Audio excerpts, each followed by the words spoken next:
So the newest game to enter this world of Roblox MMORPGs is RogueBlox, and its competition for the summer is RuneSlayer and Type Soul. But with the bar being literally all the way on the floor, RogueBlox has a pretty good chance at popping off this summer. Obviously, if you're not counting the Titan that is Deep. I mean, to an extent, it's going to be competing with Deep too, but regardless of that, there is still a massive community of players that just want something that isn't Deep, and this game might be that answer. But regardless of that, for the most part, RogueBlox seems to have a decent edge over most of its competition, and I want to get into why that is. But I also want to talk about some of the aspects for this game where it falls short a bit in my book. So, with that said, it's Crimson Kaido talking, and this is an honest review of RogueBlox.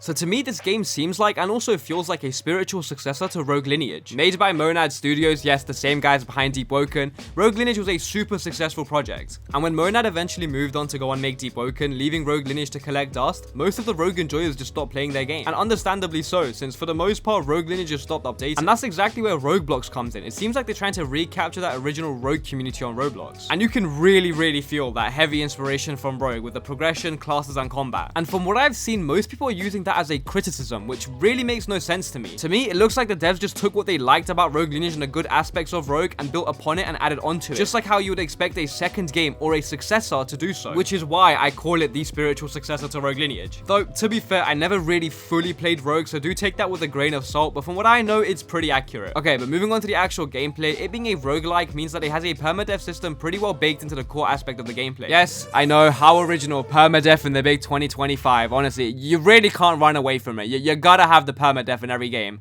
But to be fair, this is supposed to take inspiration from Rogue Lineage, and that was basically the original perma-death game on Rogue, so... on Roblox. But luckily the devs seem, you know, somewhat competent, so they actually made the game surrounding the permadeath system rather than it being like an afterthought that they slap on later on. Meaning to match the idea of, you know, players consistently wiping, the progression system is actually decently fast. With the progression being difficult enough that it doesn't feel like a bandit beater, while not being so difficult that it feels impossible and like super tedious. Like, I'm not gonna lie, the difficulty is at that nice sweet spot. Unless you spawn at this town, because then all of a sudden you're playing fucking Dark Souls off the bat and it's like a miserable fucking experience. What the fuck is this game? Fuck this town. Anyways, there's actually a lot of classes in this game, and with that comes a lot of build variety too, which is always good to see. I mean, build variety, you can literally never go wrong with it. Obviously, you know, besides the balancing nightmare that it is, but we can just look past that, you know, work it out as you go. And your build doesn't really have any levels to worry about. It's mostly just about progressing your class through the ranks, from base, super to ultra class, and then getting your gear right. There is XP that you gotta worry about as well, but you can get that up decently fast. Like I said, the progression is pretty quick in this game. Speaking about the classes, most of the classes seem pretty cool, and once you get to that ultra level, the moves can get a bit flashy. Not to say that like that's kind of a bad thing. This game seems to do it pretty well and make it a little bit more grounded than other games. But from what I'm seeing, good luck with the balancing. It's gonna be a whole ass nightmare. Where's my super suit? Hey Roman, I got vampire.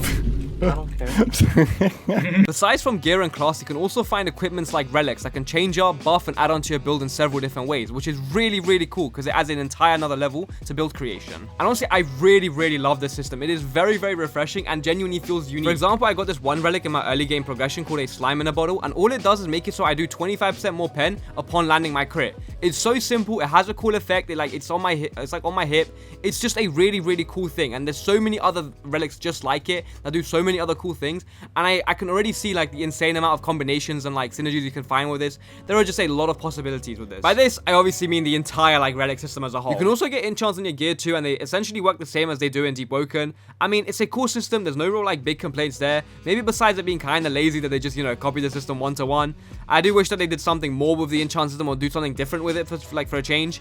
But either way, it's a cool system. You know, getting a fire sword, you know, you can't really go wrong with that. But in my opinion, the game's progression and the builds are very well done, and honestly, it's definitely one of their strong suits. And because of that, the game is just genuinely fun and enjoyable to progress in, especially with like a group of friends. And even when you inevitably do get wiped, the game is super replayable. And I know that kind of comes to the nature of a roguelike, but RogueBlox does exceptionally well with the way it's baked in meta progression into this game. But before I talk about the meta progression, I want to specifically talk about the wipe system and how well they managed to actually implement it into the game. So essentially, you start off with 3 lives, and after those 3 lives are gone, you're basically dead. You get sent down to this very cool looking place where you either pay some Robux, you know, cough up some Robux to buy your slot back, which honestly is fair enough, you know, bag is bag, or you wipe. Now, once 3 lives are gone, you are always dead, but you can actually replenish your lives. For example, by getting your ultra class, I believe you can unlock an extra life during your prog, but that's not the main way of retaining your lives. Mainly it's through life crystals, which are rare drops from basically anything in the game, but they're decently common from winning a gladiator world event, which is actually really smart from from the dev. You know, forcing your players to engage with PvP, risking their slots to potentially win a reward that will give them more lives is incredibly smart. So technically, if you're good enough at the game, you can basically have infinite lives and just live forever. But then this begs the question, how good is the actual combat of the game? So let's get straight into the combat. Now, surprisingly, this game isn't actually parry-based, which is crazy for the big 25. I mean, it not being parry-based means that it just can't be the next deepwoken killer, but it can definitely still kill what's left of Rogue. On a more serious note, the game's combat feels extremely similar to Rogue Lineage's combat, and the PvE combat in this game just feels fine. But that's the thing, the PvE combat in games like this always feels fine.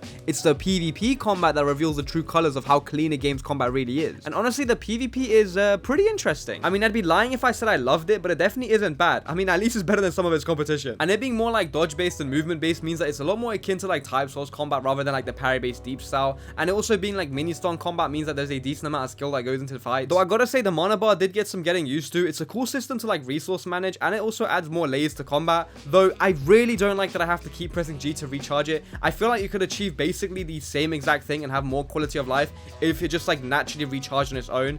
I don't know, that's just how I would prefer it. I definitely can't be the only one that thinks constantly pressing G is just tedious as hell. But anyways, the game is also pretty well color coded with its attacks, so once you learn that red means perfect block and blue means dodge, you can pretty much fight anything and be good. But even with the combat being actually a lot better than some of its competition, it still feels a little janky to me. Like, I really don't know what it is. These games can just never hold a candle to Deep when it comes to its combat. Now, don't get me wrong, I'm not saying that it should be parry based and the combat should be more like Deep's. That's not what I'm saying at all. I'm referring to the level of polish that deepwoken has in its combat that just puts it in a class of its own. Honestly, it's something that every single Roblox RPG, including RogueBlox, as nice as the combat is, just doesn't come close to. Just that level of polish that they seem to never be able to reach. But I gotta give credit where credit's due. At least this combat is somewhat playable. I know, guys, bar, floor, it's cooked. But actually moving away from the combat, I want to talk about the vibe and the world building of this game. Now, the map is insanely well made, and I'm pretty sure they only have one builder, so props to you, my guy. This is a fucking masterpiece. Yeah, I just checked. There's this one dude called Abnormal that made this map, and honestly, this dude went all out for this shit. It looks insane. Like, it's genuinely a beautiful map, and it has a certain charm to it that I just feel like most of the other Roblox MMOs and RPGs just often miss on,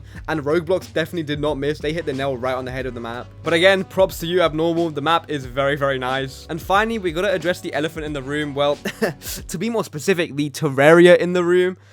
Fucking kill me. That joke was dog shit.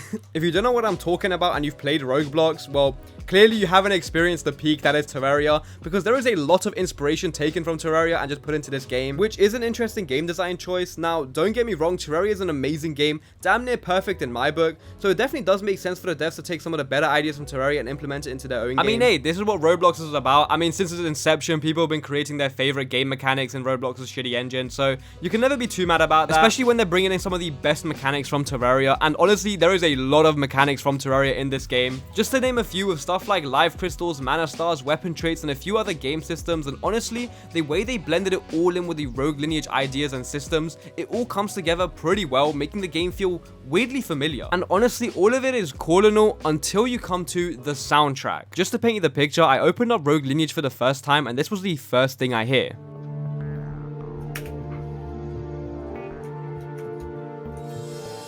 It's certainly a song with a lot of nostalgia tied into it, and it's making me remember all the good times I had on this game with my friends. But that's the issue, it's making me experience Terraria rather than what could have been me experiencing RogueBlox, and it very quickly cheapens the experience. It instantly frames this game as just another slop RPG, and it kinda just ruins that immersion with the game's world. And you can just tell by playing the game for a few minutes that that obviously isn't the case, but it just severely undermines the amount of effort the devs put into this game. I genuinely feel like it was a massively missed opportunity for the devs. They could have created an amazing, unique soundtrack that enhanced this beautiful world that they built, but instead they cheaped out, opting for the easier option, which in a way makes this whole situation even more tragic, since creating a soundtrack is essentially nothing compared to the mountain that is game development. It all could have easily been avoided. All in all, RogueBlox is a game with a lot of potential, and it seems to have a passionate team behind it, and the devs don't seem to be too money hungry, unlike some of the other games that they're competing with, so it has a decent chance of actually doing well, and I have a good amount of hope for it. And when it comes to what I rate this game, if we're going off RogueBlox standards, I'd give it a playable out of 10. And yeah, that's about it. Subscribe and cut out.